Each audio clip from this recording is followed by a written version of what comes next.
Bismillahirrahmanirrahim.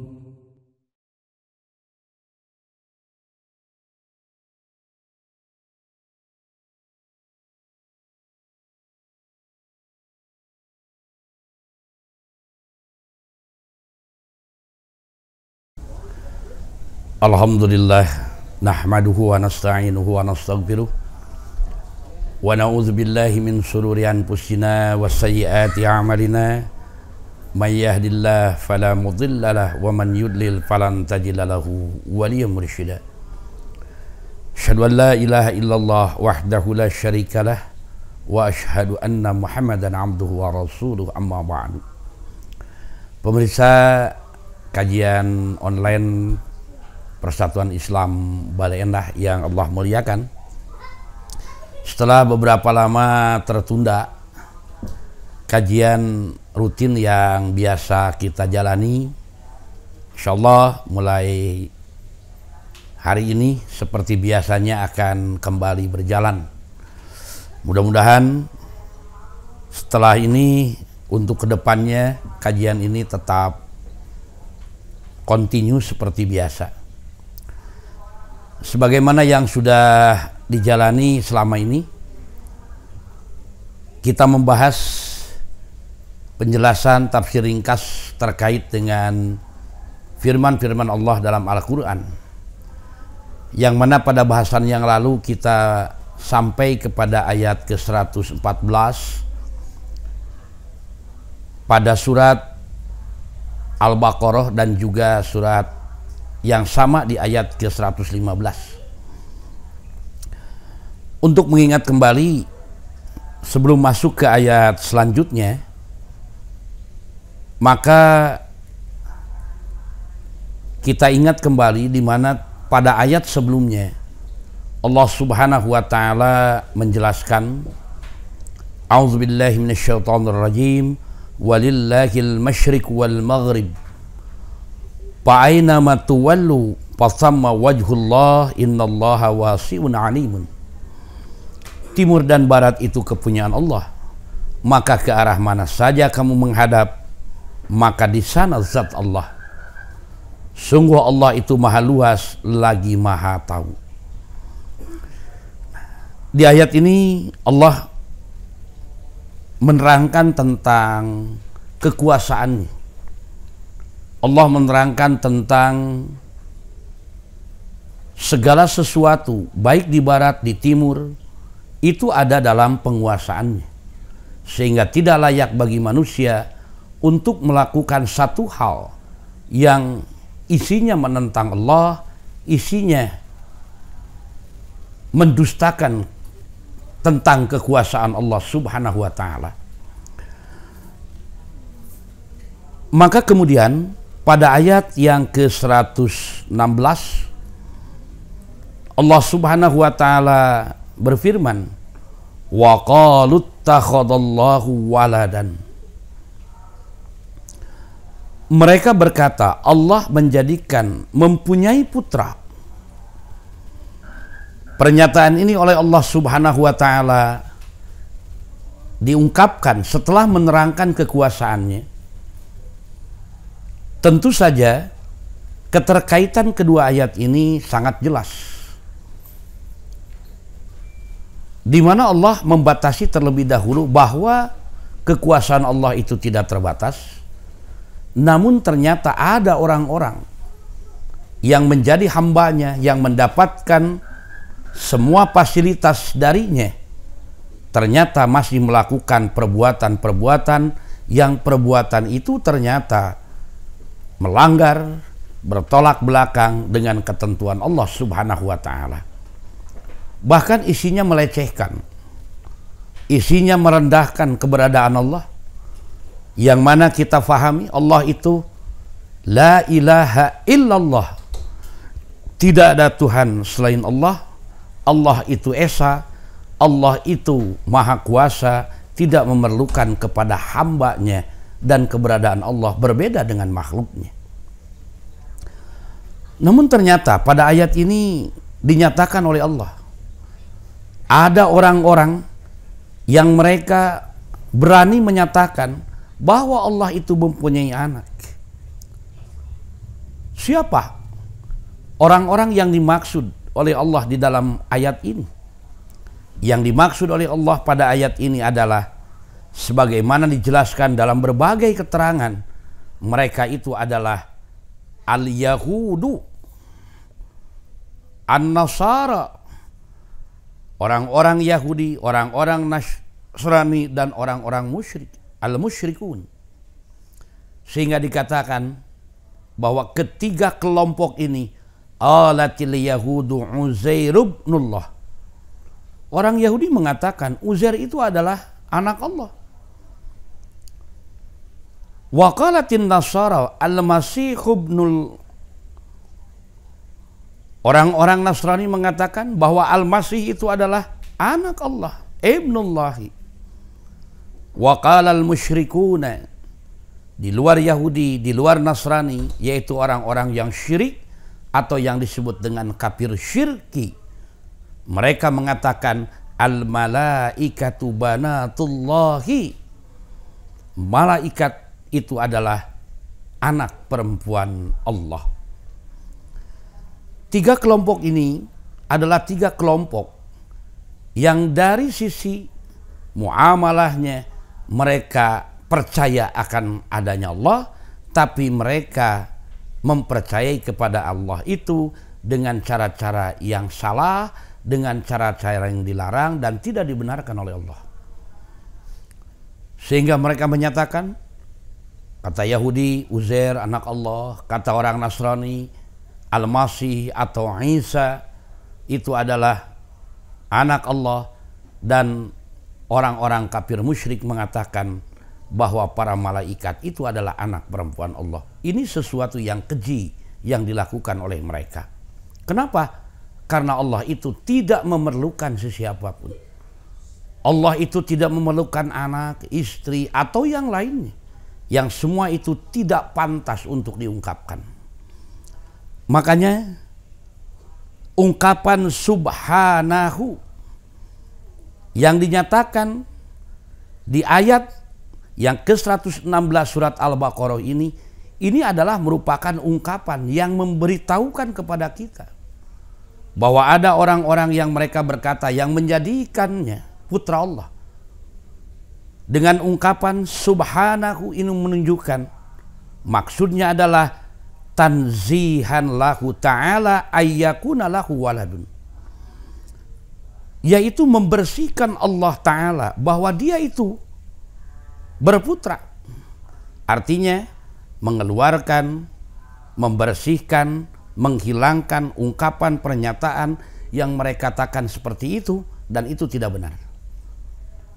Makanya kalimat subhanallah ini yang sering kali kita ungkapkan, ini adalah ungkapan di mana subhanallah ini untuk menggambarkan tentang satu kejadian apapun itu yang bertolak belakang dengan kemahasucian Allah. Sesuatu yang dahsyat, sesuatu yang hebat, namun tetap saja semua pujian, semua kekuasaan hanya milik Allah. Makanya kalimat subhanallah layak diungkapkan untuk hal-hal yang demikian. Kita bertasbih, yaitu menghilangkan sifat-sifat yang tidak mungkin ada pada Allah ketika mendengar pernyataan dan ungkapan orang-orang kafir, ahli kitab, dan orang-orang kafir dari kaum musyrikin. Makanya kata subhanallah atau kata subhanahu di dalam ayat ini untuk menegaskan kepada pembaca ketika ada yang mengatakan wa qalu takhadallahu waladan, subhanahu, maha suci dia dari hal seperti itu. Siapa Allah? Tidak mungkin, mustahil Allah mempunyai anak, Allah mempunyai keturunan. Karena itu adalah merupakan bentuk penghinaan secara tidak langsung kepada Allah Subhanahu wa ta'ala. Kita mengenal ada dua ungkapan yang sepertinya sama namun berbeda penekanan. Apa? Yaitu tasbih dan takdis. Di awal surat Al-Baqarah sudah disampaikan tasbih itu adalah dalam upaya menghilangkan sifat-sifat yang tidak layak pada Allah, sedangkan takdis itu adalah menetapkan dan mengukuhkan tentang kemahasucian Allah. Ikhwati iman, pemirsa yang dimuliakan Allah Subhanahu wa taala. Makanya setelah mengungkapkan kalimat subhanahu, kenapa?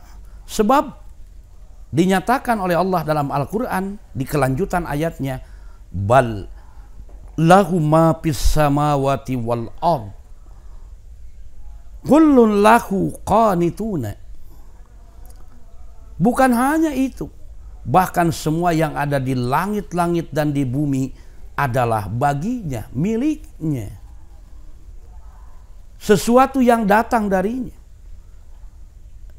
Allah yang mengaturnya. Sehingga tidak mustahil seperti yang diungkapkan dalam awal ayat, wa qalu takhadallahu walad. Itu adalah satu hal yang mustahil. Kenapa? Karena seluruh langit-langit dan bumi serta isinya itu adalah merupakan kekuasaan Allah. Kemudian diungkapkan bahwa ma fis samawati wal ard itu kullun lahu qanituna. Mereka semua atau semuanya tunduk kepadanya. Makanya sungguh sangat keji kalau ada orang yang mengatakan bahwa Allah itu mempunyai anak, Allah itu mempunyai putri.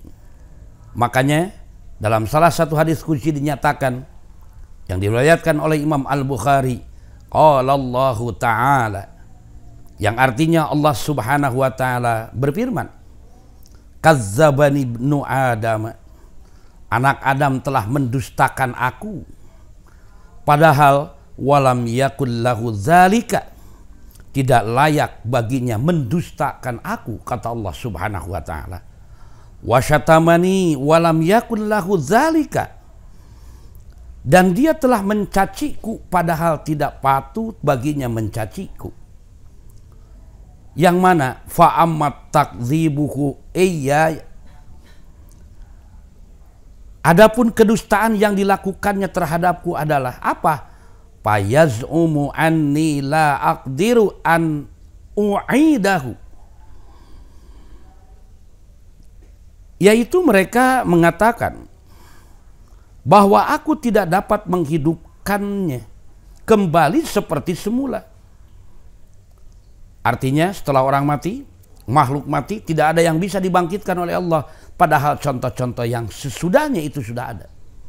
Kejadian-kejadian mereka lihat baik oleh orang Yahudi, Bani Israel, orang-orang Nasrani, demikian pula orang-orang musyrik, mereka menyaksikan terkait dengan hal itu.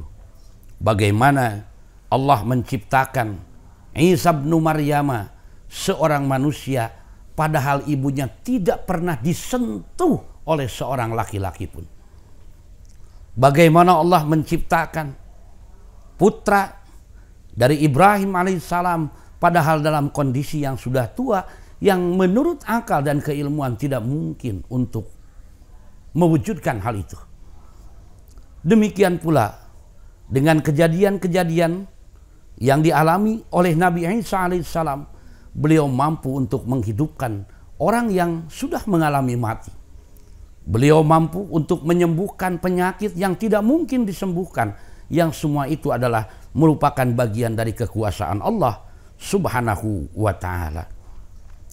Makanya Allah menyatakan kemudian dalam keterangan itu, adapun wa amma syatmuhu iyaya faqauluhu, adapun kata Allah, cacian yang mereka lakukan terhadapku ialah apa? Yaitu mengatakan li waladun, aku ini mempunyai anak. Makanya pasubhani an atqada sahibat awaladan, aku mempunyai anak. Makanya diungkapkan, maha suci aku dari mempunyai istri atau anak. Menunjukkan dengan penjelasan ini bahwa sesuatu yang dikatakan oleh orang-orang kafir, baik kafir kitabi atau kafir syirki, ini adalah sesuatu yang sungguh-sungguh sangat kecil. mereka memfitnah Allah, mereka menjelekan Allah, mereka kemudian berdusta dengan atas nama Allah. Maka layaklah kalau orang-orang yang seperti ini mereka mendapatkan balasan kelak di yaumul akhir, bahkan di dunia pun mereka akan merasakan. Pemirsa yang dimuliakan oleh Allah Subhanahu wa taala, namun ternyata perilaku yang dilakukan oleh orang-orang kafir tersebut tidak kemudian Allah menghilangkan hak mereka sebagai makhluk. Tetap saja Allah Subhanahu wa taala memberikan fasilitas yang harusnya diterima oleh seorang makhluk. Allah tidak menahannya, Allah tidak menghilangkannya. Kenapa? Karena itu adalah merupakan hak mereka. Adapun nanti kemudian mereka menggunakan dengan cara-cara yang tidak baik dan tidak benar, itu adalah tanggungan mereka. Makanya dalam satu riwayat diungkapkan, la ahada asbaru ala adan sami'ahu minallahi. Tidak ada yang lebih sabar daripada Allah Subhanahu wa taala atas gangguan yang telah didengarnya. Innahum yaj'aluna lahu waladan wa huwa yarzuqukum wa yu'afihim. Namun Allah Subhanahu wa taala dia tetap memberikan mereka rizki dan membiarkan mereka. Artinya dalam menjalani hidupnya mereka tetap bisa makan, bisa minum, mencari apa yang mereka inginkan. Itu semua tidak dihilangkan. Kenapa? Karena mendapatkan fasilitas dalam hidup dan kehidupan itu adalah hak makhluk, baik muslim ataupun kafir, jahat ataupun baik. Yang tentu saja nantinya dari sebab fasilitas yang Allah berikan kepada mereka, apakah mereka menjadi orang yang taat atau tidak, itu tentu kembali kepada pribadinya masing-masing. Disinilah Maha Rahman dan Rahimnya Allah Subhanahu wa taala. Oleh karena itu, ayat ini menjelaskan tentang orang-orang yang tidak tahu diri. Orang-orang yang mereka sudah mendapat fasilitas dari Allah, sudah tahu kekuasaan Allah, sudah diberitahukan bagaimana kehebatan Allah dan maha sucinya Allah, tapi mereka tetap melakukan perbuatan-perbuatan yang terlarang. Banyak contoh-contoh yang seperti ini, ungkapan-ungkapan yang seperti ini, perilaku yang seperti ini, sekalipun tidak sama tapi tujuannya sama. Apa ada? Itu adalah untuk merusak aturan dan ketentuan Allah Subhanahu wa taala. Namun bagi kita jangan khawatir, selama kita teguh, istiqomah, berpegang pada Al-Quran dan As-Sunnah, maka pertolongan Allah Subhanahu wa taala akan tetap datang kepada kita masing-masing. Ikhwati iman yang dimuliakan oleh Allah Subhanahu wa taala, maka dua ayat ini perlu kiranya jadi perhatian bagi kita, sebab tidak mustahil dalam kehidupan kita akan tersimpangkan perhatian sehingga sepertinya kita tanpa terasa menganggap bahwa itu kita dapat tanpa ada campur tangan dari Allah Subhanahu wa taala. Sehingga sedikit kesombongan muncul, ketakaburan muncul, bahwa itu semua hanya kita yang mengupayakannya tanpa campur tangan Allah Subhanahu wa taala.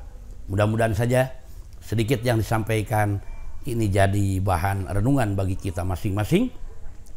Insyaallah kita akan kembali berjumpa dalam tayangan yang akan datang dengan sambungan masih dalam surat Al-Baqarah. Aqulu qauli hada wa astaghfirullah li wa lakum. Assalamualaikum warahmatullahi wabarakatuh.